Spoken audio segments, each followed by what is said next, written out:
அன்பார்ந்த அனைவருக்கும் அன்பு வணக்கங்க. நம்ம சேனலில் இன்றைக்கி சூப்பரான மட்டன் சுக்கா ரெசிபி தாங்க செய்ய போகிறோம். இந்த வீடியோவை பார்த்துட்டு இந்த மெத்தடில் செஞ்சு பாருங்கள். டேஸ்ட் உண்மையிலே வேறு லெவலாக இருந்துச்சுங்க. வாங்க இப்போது சுக்கா செய்ய ஸ்டார்ட் பண்ணிடலாம். நம்ம இன்றைக்கி குக்கரில் லேசாக நம்ம மட்டனை வதக்கிட்டு தாங்க செய்ய போகிறோம். அதுக்காக ஒரு 3 டேபிள் ஸ்பூன் எண்ணெய் ஊற்றிட்டு 1/2 கிலோ மட்டன் வாங்கிட்டு நல்லா 2-3 தடவை நல்லா தண்ணியில் வாஷ் பண்ணிவிட்டு அதை நான் அதில் சேர்த்துருக்கேன். சேர்த்து விட்டுட்டு இதை 1 நிமிஷம் அடுப்பை மிதமான சூட்லேயே வச்சுட்டு ஒரு தடவை கிளறி கொடுத்துட்டு அந்த மட்டனோட கலர் போனதுக்கப்புறம் 1 டேபிள் ஸ்பூன் அளவுக்கு இஞ்சி பூண்டு பேஸ்ட்டு, அப்புறம் அது கூடவே 1/2 டீஸ்பூன் அளவுக்கு மஞ்சத்தூளும் சேர்த்துட்டு இதை 1 நிமிஷம் இதை நல்லா வதக்கி விட்டுருங்க. அடுப்பு மறக்காமல் மிதமான சூட்லேயே இருக்கட்டும். 1 நிமிஷத்துக்கு அப்புறம் இதில் தனி மிளகாய் தூள் 1 ஸ்பூன் அளவுக்கு சேர்க்குறேன். மிளகாய்த்தூள் பார்த்து ஜாக்கிரதையாக நீங்கள் சேர்த்துக்கோங்க. ஏன்னா நம்ம அதுக்கப்புறம் இதுக்கு ஒரு பொடி நம்ம அரைப்போம். அதில் மிளகு, மிளகா, காஞ்ச மிளகாயெல்லாம் நம்ம சேர்ப்போம். அதனால் இப்போவே மிளகாத்தூள் பார்த்து சேர்த்துக்கோங்க.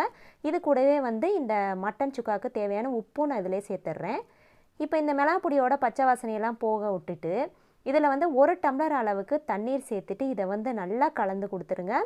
தண்ணி நிறையா சேர்க்க வேணாம். 1 டம்ளர் அளவுக்கு சேர்த்தாலே போதும். இந்த மட்டன் வேகிற அளவுக்கு சேர்த்தாலே போதும். இந்த அளவுக்கு இருந்தாலே ஓகே தான்.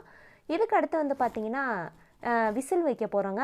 நான் விசில் வந்ததும் விசில் சேர்த்துட்டு ஒரு 6 விசில் வச்சு எடுத்துக்க போகிறேன். இப்போது 6 விசில் ஆறட்டும்.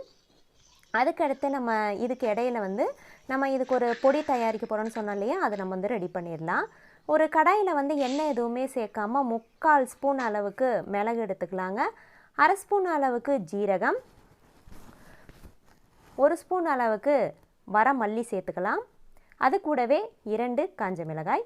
அடுப்பை மிதமான சூட்லேயே வச்சுட்டு இதை நல்லா வறுத்து கொடுத்துருங்க. அடுப்பை ஹை ஃப்ளேமில் வச்சிடாதீங்க. அப்புறம் தீஞ்சு போச்சுன்னா நமக்கு இந்த மசாலாவோட சுவை கசந்த மாதிரி ஆயிரும்.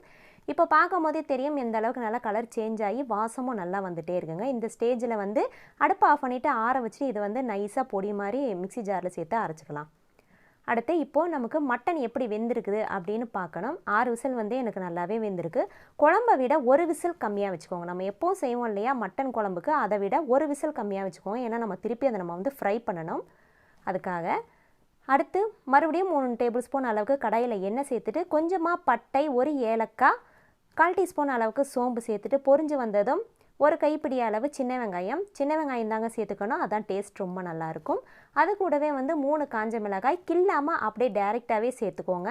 இது ஜஸ்ட் அந்த ஒரு ஃப்ளேவருக்காக தாங்க இந்த வரமிளகாய் சேர்த்துருக்கோம். கிள்ளிட்டு சேர்த்தோன்னா அதோட காரம் அது இறங்கிடும். கில்லாமல் சேர்த்துட்டு அது கூடவே கொஞ்சமாக கருவேப்பிலையும் சேர்த்து வதக்கி விட்டுட்டு இப்போ நம்ம வேக வச்சுருந்தோம் இல்லையா அந்த மட்டன், அதை அந்த தண்ணியோட அந்த கிரேவியோட இதில் சேர்த்துருங்க. சேர்த்து விட்டுட்டு நல்லா இதில் கலந்து விட்டுருங்க. உப்பு பத்தலைன்னா இப்போவே நீங்கள் பார்த்துட்டு செக் பண்ணிவிட்டு போட்டுருங்க. எனக்கு உப்பு சரியான அளவில் இருக்குது. இப்போ இதை நம்ம மூடி போட்டு ஒரு இந்த தண்ணி பாதி அளவு, இந்த கிரேவி பாதி அளவு வர்ற அளவுக்கு நம்ம கொதிக்க வைக்க போகிறோம். இப்போது ஓப்பன் பண்ணி பார்க்கலாங்க. இடையில நான் கிளறி விட்டுக்கிட்டேன். இப்போ கிரேவி பாருங்கள் பாதி அளவுக்கு வற்றி வந்திருக்கு இல்லையா. இந்த ஸ்டேஜில்ங்க இந்த அளவுக்கு கிரேவி இருக்கணும். அப்போ தான் நம்ம அந்த பொடி சேர்க்கும் போது அந்த கிரேவியோடு சேர்ந்து அந்த மட்டனில் நமக்கு நல்லா சார்ந்து வரும்.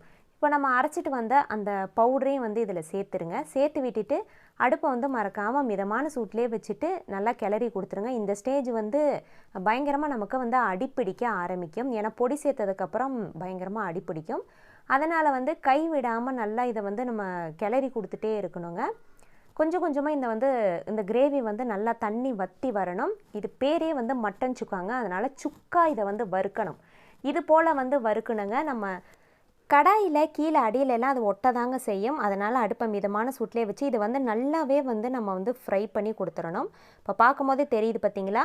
இது போல் நல்லா கிளறி கொடுத்துருங்க. அடுப்பையும் மிதமான சூட்லேயே வச்சுட்டு கை விடாமல் நல்லா கலந்து கொடுக்கணுங்க. இது போல் நம்ம கிளறி கொடுக்க தாங்க அந்த மட்டன் சுக்காவோட டேஸ்ட்டு ரொம்பவே நல்லா இருக்கும். இப்போ பாருங்கள் அந்த மசாலா எல்லாம் அந்த மட்டனோட சேர்ந்து சுக்கா நமக்கு சூப்பராக அந்த தனித்தனியாக வந்துருச்சு பார்த்தீங்களா. இந்த மாதிரி ஸ்டேஜில் தான் இருக்கணும்.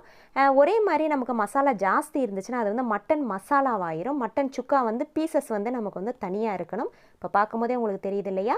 இப்போ சூப்பரான மட்டன் சுக்கா நமக்கு ரெடி ஆயிடுச்சுங்க. செய்கிறது ரொம்பவே ஈஸி தானே. கண்டிப்பாக ஒரு தடவை ட்ரை பண்ணி பாருங்கள். இந்த வீடியோ உங்களுக்கு பிடிச்சிருந்ததுன்னா மறக்காமல் சப்ஸ்கிரைப் பண்ணிடுங்க. நம்ம அடுத்த வீடியோலேயே சந்திக்கலாம். நன்றி.